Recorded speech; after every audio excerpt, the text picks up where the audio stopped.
Hiya, hiya. Well, I'm here again, sitting in the background with my virtual reality. I have a palm tree and a squirrel. This is the extent of it. I'm in Florida. You know, I'm stuck here. I've been stuck in the swamps since the beginning of the COVID-19. I'm waiting for COVID-20, you know. But we're sitting here waiting for all of these cures and these vaccines. So I have to amuse myself. So meanwhile, I'm calling everybody that I ever knew that I liked, and they're all turning me down. James Barbour is here. Can I call you Jim? Of course you can. What does that mean? I don't like you, and that's why I showed up? Yeah, that's it.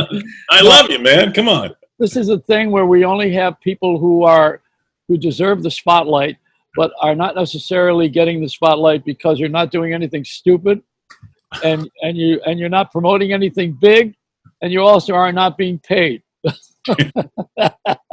Three bad things, Jim. All right, now I want to start with this thing. I had a radio and television combination show on ABC in New York, KABC in LA, and I called James Barbour and I said, you know, when you come, I'm going to tell you about James in a minute, but let me tell you the story about this first. I don't want to do the usual thing is to tell you all about him, but we're not going to do that.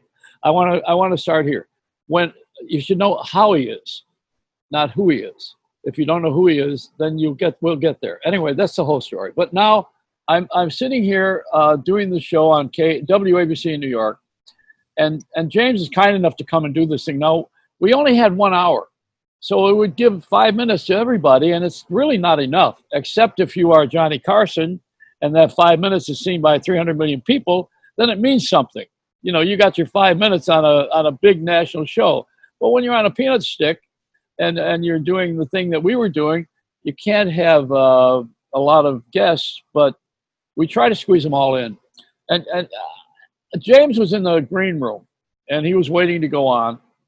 I wasn't there. I was in the room where we do the taping, you know, where we do the live broadcast and taping. So, James, what was going on back there? Oh, the second time? That was the second or third time I was on the show.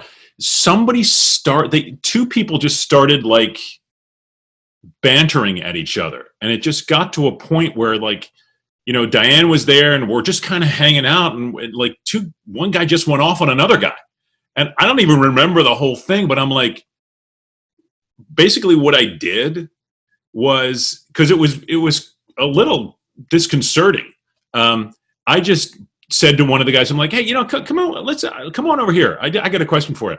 And I just asked him a question and pulled him out of the space. And we just went over and I just started talking to him, and then it kind of dissipated. But you're talking about that one, right? Yeah, there was a big fight and you stopped it. And you were cool. And you didn't run home, which a lot of people do when they see anything like that happen, you know, on a show. Yeah. It was communication, Joey. That's the thing. They were just, you know, the cool thing about being with you is that everybody has their own opinion, but oftentimes they're not open to other viewpoints. And I think what was happening, and you don't have to change your viewpoint, it's just being open to it. Those two guys had very strong opinions, but they weren't willing to see each other's viewpoint at all. And it just created that, you know? So all I did was just kind of move one guy out of the way and talk to him. And then we did the show, which was awesome. Yeah, and Diane Gattulo is who you were talking about. Diane is also a writer and a performer too. She's got a lot of hats that she wears. We should have her on one of these times, and I know we will. Yeah. But she's a good friend, and also booking the show for me sometimes. You know, she always comes up with somebody interesting. Yeah. But you know, I had time with you when you were on Broadway to begin with. Yeah. And I loved you so much in the Charles Dickens show, which was A Tale of Two Cities. Yeah. And I loved that show. I thought it was great, and you were perfect in it. Oh, thanks. But it didn't stay too long. But I thought it was a great production. It did. And then I lost track of you. I don't know when you got into Phantom. I'm probably 3 shows away from that. Where did you go? No, well, I mean Broadway. That was the next Broadway. Well, no, I was supposed to do Rebecca. And then Rebecca, everybody came to New York. Everything was set. And the day before rehearsal, we were told the show isn't going forward. There was investor fraud in the show. And so that kind of went Upside Down, and then I was in LA doing television and film and production, and then Phantom. Well, when you were on Broadway, were you in Beauty and the Beast? I was. I played the Beast. Yeah. And you played the Beast, right? Yeah. I recognized you. Thank you. That's why I've grown the beard back. Where are you living now? Where are you? Well, I am a California resident, but we have a home in Florida. So like you, I've been in Florida since the start of the COVID virus. Oh, so you're near me. I didn't know that. Yeah. Where are you? What coast are you on? I'm on the West Coast. Oh, okay. Well, I was thinking that maybe we're going to have you on with a mask. I got the one for Phantom. You got one too? I got this cool. I got the pullover one. You know these kinds. I love that. Oh, you do have that. You know, I could do it like. So you were wearing a mask long before it was fashionable. Yeah, and you know what's funny? I mean, it's not funny. I mean, it's sad, but it's a great use of marketing to help this situation. There was I posted it. Somebody from the Phantom cast who was in the show when COVID hit. There's a sign that's in Times Square, and it's just a black sign with a white mask, and it says Phantom, proponent of masks since the early 80s, please wear them. And it just had the mask thing, wear a mask. So it was great marketing. It keeps the show in people's minds and certainly is helping to remind people what to do in terms of the regulations. It's funny. Well, I have one here for Harvey Weinstein now that he's in jail, of course. Oh my gosh. This is a double D. That's a good man. I liked him, as a matter of fact. I knew him in Buffalo when we promoted Record Hops, and he and his brother was Harvey and Corky. Did you ever know that? You ever meet him? No, never did. Yeah, he was a very interesting guy in the early days. We were like 19, 20 years old, so I think we've all changed a little bit. Some of us gone down another road. Mm-hmm. But he was very interesting back then. I've been up and down, and so have you. You can't get on Broadway without having some potholes. Absolutely. We've talked about this for a long time, and my whole goal in life is to be a positive force for change through the arts. And when we look at what's happened in this situation, and Broadway is shut down at least through 2021, at least. Right. And everybody's out of work. Television and film slowly coming back, but things will be different. And the sad part about that for me is, what are we doing? We're sitting and we're watching entertainment. We're watching what you and I do. Hamilton was just on Disney Plus, and non-essential workers, right? At the time, now people are coming back, but we rely in this situation on the entertainment. And it's just this kind of catch-22 that all of these great artists are out of work, but if we can somehow inspire them to create art, because I truly, truly believe that art can have a positive impact and change the way people are looking at the world, Well, so Hamilton was, it's an unusual thing. It's where a Tony Award winner could win an Emmy. Yeah. It's the wrong category or the wrong award show, but it's a television show now. I mean, absolutely.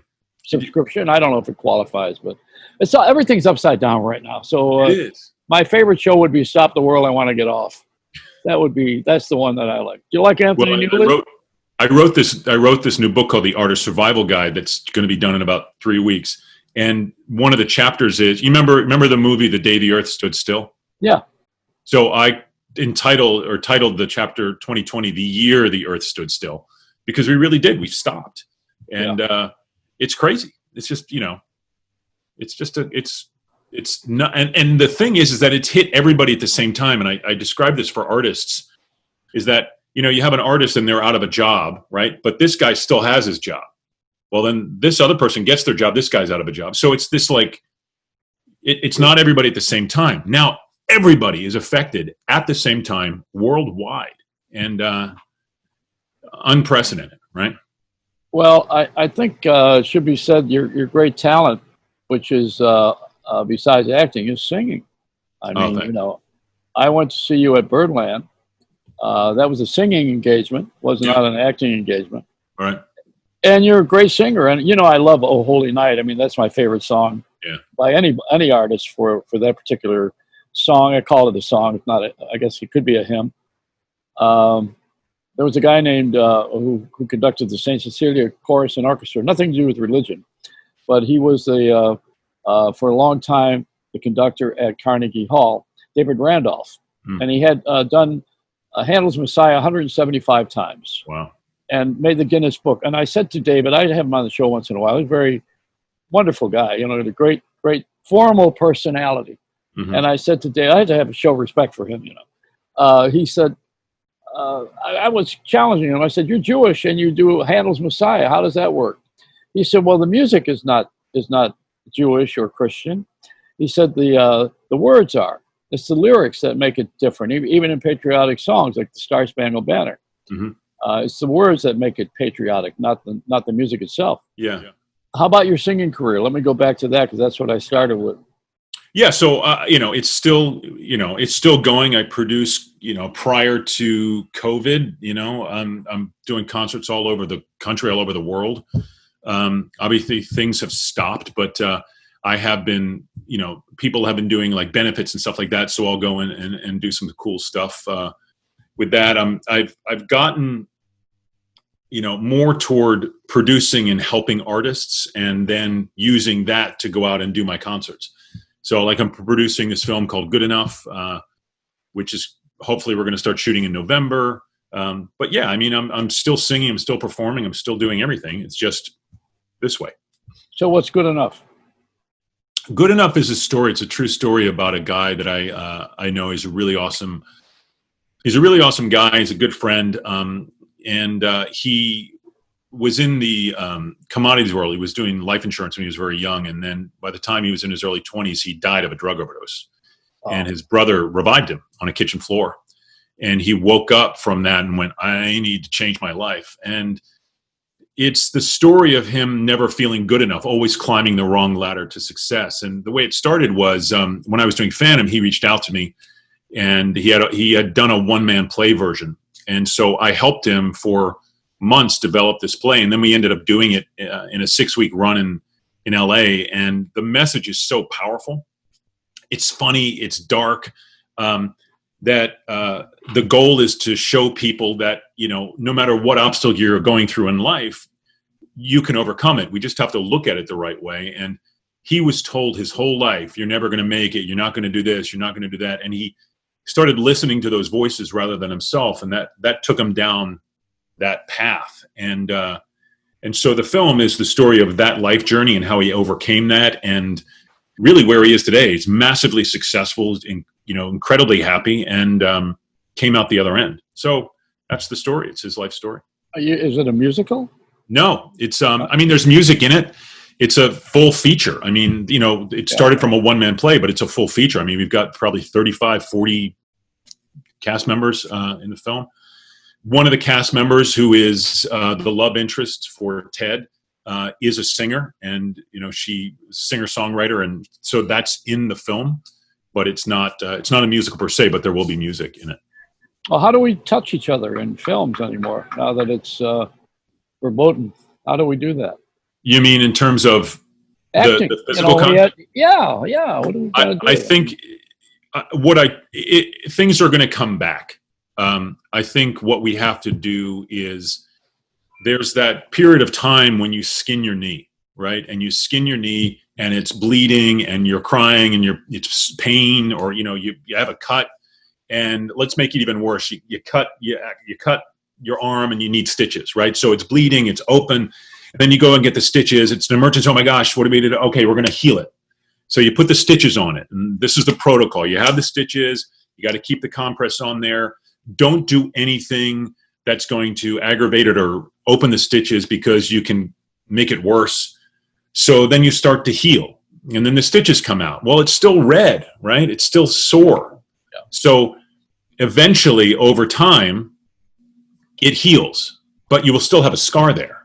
Right? Forever. And I really think that personally, I hope it gets back. I think it's going to come back, but I think that we have to go through this transition. We have to go through this time of understanding understanding the different viewpoints. Look, people where we are, well, I mean, not people, I mean, different states have different things, like California versus New York versus Florida versus Texas. And so I think if we weather the storm, if we put in the protocols, we take care of our cut, we treat it nicely, we don't re-wound it. If we do, we have to fix it again. Eventually we'll be to a point where we can have some sort of normalcy. And I do not think, I mean, look at Broadway. You're going to be dancing. You're going to have to be with people. Even sitting next to somebody in a theater, you're going to be less than 6 feet away from them. So I truly think it will come back. It's just a matter of when and how. I was sitting next to Rex Reed. He had an extra seat where he put his coat. But not during the virus. This is way. Yeah. He's a character. He is. He was a good guy. Good guy, though. A good guy. I like him. Yeah. Now, what happened with you with your family? Where is that going now? You have. Oh, yeah. Well, we were talking about it before. So my father-in-law, my wife's father, is a retired 3-star Marine general, and they retired in Hawaii. And he passed during COVID, non-COVID related. He lived a very long life and served 2 Purple Hearts. Survived cancer multiple times, and over a period of time, his body just started to break down. He was in his 80s. So he passed a number of weeks ago. But the issue is that at the time, well, still, Hawaii, they live in Hawaii, is in a 2-week mandatory quarantine for anybody that's coming from out of state. So coming in, you'd have to sit and wait for 2 weeks. You can't leave your hotel. You can't leave your home. And so we kept putting off the service because, it's going to be a pretty big deal. I mean, he did a lot of good in the world. There was a huge tsunami in the Asia continent years ago that he basically went in and rebuilt and helped restructure. He's done a lot of good in the world. And so we keep having to wait and wait and wait and wait. So now they've identified the time, because as of August 1st, Hawaii is now going to open up without a quarantine. But if you come in, you have to have a negative COVID test. And this is the crazy thing. I need to tell you this. It has to be negative 72 hours before you get on a plane. But nobody's doing expedited testing. And here in Florida, like before, you can only get a COVID test if you had symptoms. Now, right, anybody can get it, which is one of the reasons why the stats have gone up. Obviously, I mean, there's more people, and plus people are out. But you can't, it took my wife 2.5 hours to wait in line to get it, and she still doesn't have the results. So, we're hopeful that they come in, and then she'll have to get retested again right before she goes. So, I'm not going, unfortunately. We're not taking our kids. My brother-in-law's not taking his kids. He's just going by himself. His wife's going to stay home. So it's an unfortunate situation, and we're not the only ones, obviously, that have been dealing with it. It's something that people who have lost loved ones have been dealing with through this entire scenario. But that's the deal. So August, I believe it's the end of the first week of August, beginning of the second week of August will be, hopefully, the ability to. Have you been tested? Have you done it? I've not been tested. I have zero. I have zero symptoms. Yeah. My thinking on it is that when I go out, we're mandated, so I wear a mask and I clean my hands. I clean as much as I can. I clean my home. I clean my car, and I didn't want to. Here's the other thing: all of the testing sites, when my wife would check, they said, "Oh, we're out of materials by noon every day." Yeah. So, I was like, okay, well, I'm not going anywhere. I'm social distancing. I'm keeping the mask on. I don't want to take away something from somebody who may need it or may have a more urgent need for it. If I feel like I'm lethargic or something like that, I may. But so far, knock on wood, we've been great. And how about you? Have you been tested? Yes. I went to, there's a series of places called Quest. Yeah. Which is a lab, Yeah, Quest. My test was ordered from New York, my doctor in New York, and I was tested, and I talked to him the other day. Matter of fact, it's Mark Siegel, who's on Fox, So we already have differences. So I was going to say, wait a minute, you have thoughts? Come on. So Mark is teleconferencing with me. You know, you pay the guy $150. I mean, that's the rate for all doctors, not him. Yeah. And you pay the guy, and then he comes on and he makes a house call. But he had me waiting a half hour, so I peed in a cup and I read a magazine. And then he showed up, and I talked to him for a while. And he's telling me about his book and the Fox thing. And I said, hey, I'm paying you $150. What about me? You know, tell me about me.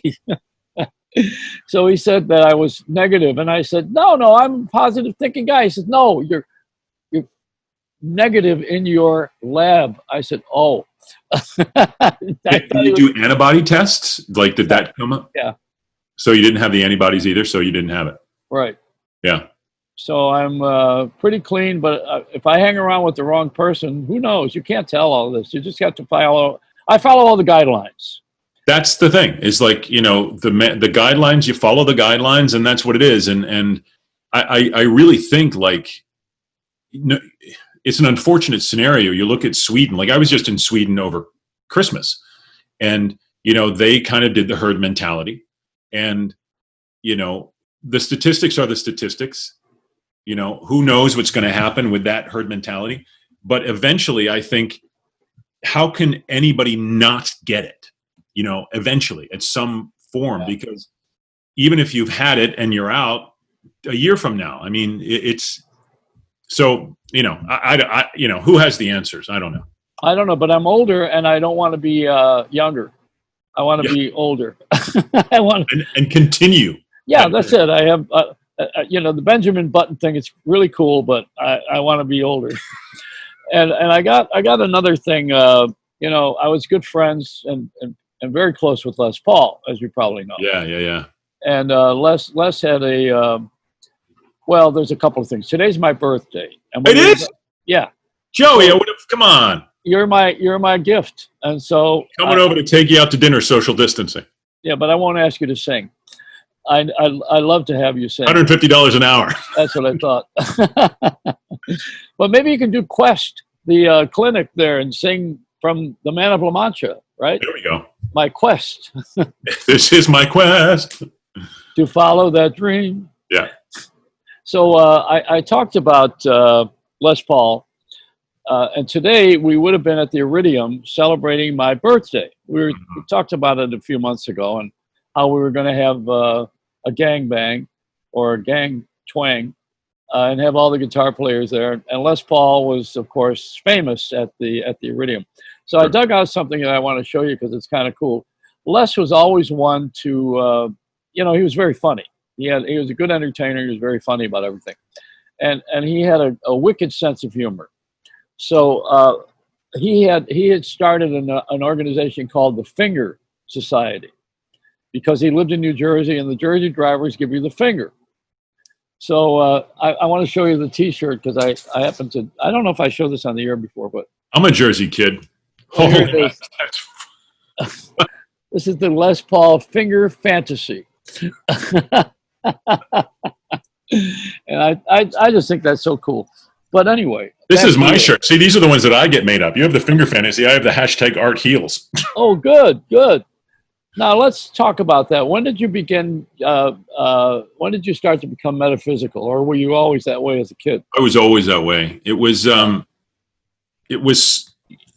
interesting how my parents were older. You know, my father was born in 25. My mom was born in 32, and I was born in 1966. So I'm 54 this past year. Wow. But my parents were older, and we were talking about it the other day of how I was raised. I was raised, a lady comes to the table, you stand up. She leaves the table, even to go to the bathroom, you stand up. If I meet you for the first time, Joey, and I'm sitting down, I stand up. And if it's wintertime, I take off my glove and I shake your hand. That's how I was raised. Yeah. And I don't know if it was because of that.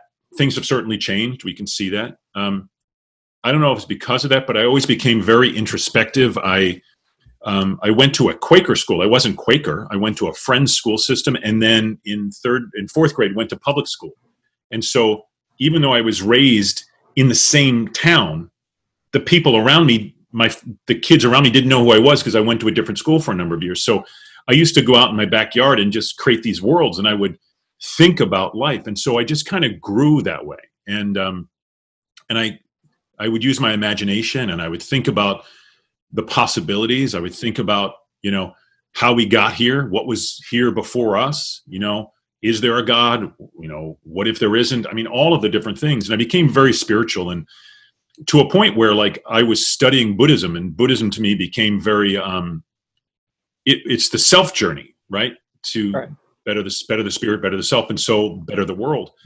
And the crazy thing for me was that I was always the cockeyed optimist in many ways.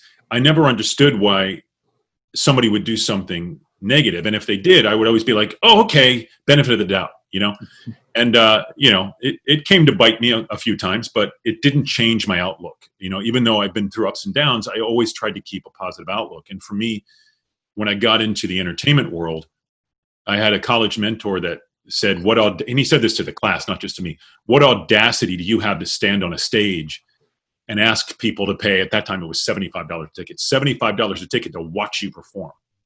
And he was challenging us. Now it's 150, what, Hamilton's $1,000, something like that. Yeah. And it hit me with this sense of responsibility. It's like, what am I doing? Am I narcissistic standing up here and performing? And I had this realization that I had to be a catalyst for change. If somebody came and saw what I was doing or what we were doing and would go away and think of the world differently, and when they stepped over the homeless person in New York, don't just step over them, think, wait a minute, that's somebody's child. Could be somebody's parent. How did they get here? And I think with that viewpoint, we become a problem solver rather than a problem creator or a perpetuator. And I just started flowing that into art and helping artists overcome, because it's a very difficult industry. And that's where this came from. I mean, I had these made up when Broadway shut down and everything shut down, because we have to keep art flowing. We have to keep. Look, Joey, you're an artist, right? You've been doing this for so many years, and you touch people and you give truth. Whether or not people are going to agree with that truth or not, you're sharing a truth that is yours that may open somebody's mind. And so we have to keep art going. And so that's why I started creating all these programs. Like, I literally wrote this book called The Artist Survival Guide. And I'm taking the entrepreneurial world, which I've spent many, many years in business, because I have this whole other side of me, producing and creating stuff. And I married it with the artist, because the definition of an entrepreneur is somebody who runs a business or business that takes extraordinary risk in order to do so. It's an artist. And so I said, listen, there's a way, while things are shut down, that you can actually create income with your art right now just by applying entrepreneurial tools. And so I've developed this whole program to try to get people out there so that they don't have to worry, is the government going to give me an extra $600? I have 2 kids and I have a mortgage, or, my husband or my wife, and blah, blah, blah. There has to be a way to be able to be self-sufficient and sustained so that art can keep going. So that's my little thing. So a science becomes an art, and the art becomes a science. Exactly. They actually do marry each other. I think they do. One of the things I'm working on is a parallel with what you're doing. I want to create a farm team for broadcasters with personality, because most of them are news people in the field, and weathermen, and it's weather women. They're not professionally encouraged to be entertaining, interesting, absorbed with unique issues oriented. Yeah, and they're not. That's what's refreshing about you, is that you are not held to a guideline that is not you. You are uniquely you, and you're going to express who you are, that's what we should be doing as individuals, rather than, here's the viewpoint of this network or this network, and you must toe the line. And it's refreshing when artists get out there, and I'm not saying we have to espouse our political beliefs on people. That's our, everybody's own. I will say this. It was an interesting thing, because, there's these 2 factions, right? And they fight against each other politically. And somebody said something, I read a post from someone that said, maybe we should not allow anybody with a conservative viewpoint to work in the industry. And I was like, Okay, well then do you stop people, and this is not a political statement, Oh. but then do you not allow people with opposing political views to buy tickets to your show or your CD? What about the guys and gals that are backstage that have a different political viewpoint? Like, how does that work? And this is where I think we have to be inclusive rather than exclusive, and creating dialogue, which you do. I mean, you have a specific viewpoint, but you'll listen. And even though we may not agree with it, we may now understand, oh, that's why that person thinks that way. I understand it technically. I don't have to agree with it, but I understand it. And that's what happened in the room that night at your show. Was all I tried to do was to get those two guys with their opposing viewpoints to just go, oh, listen. Oh, okay, all right. And then they went away, you know? But that's, you know, for as long as I've known you and seen you work in all these great platforms and shows and fame and everything that I know about you, that was my favorite moment, because you just show such character. And I said, oh God, I hope he doesn't leave, you know, not because I would be empty, but I would feel empty, you know, that you would actually be offended. And you have so much character that not only did you rise to the occasion, you diffused the bickering or whatever it was. And we don't want to say who they are. It's not necessary to say who they are. I remember who they are. But you were a champion with that, and I love it. I love that. Now that's what we need now. We need someone that brings us together. We don't need any more separation, I think. We don't. And you know, and that is the thing, creating a sense of community and coming together. I have a buddy, and you know, I don't, you know, TikTok, I don't use TikTok, but they're announcing now TikTok may come down. You know, people in the military cannot have TikTok on their phone. They will never be able to do that. But I have very good friends. They actually produced A Tale of Two Cities, and they're called the Sharp Family, and they have like 2.2 million followers. They're singers. And I was just looking at their video, and all of a sudden this video popped up, and it was this kid with a mask playing keyboard, and a cop pulls up, right? And I'm like, cop, you know, pulls up, opens the door, and this guy comes out. He's got a shaved head. He's LAPD. He's got a mask on. He goes, hey, do you remember me? And he pulls his mask on, and they start singing. And I went, that's my buddy Tim Talman, who is in Wicked. He's now LAPD.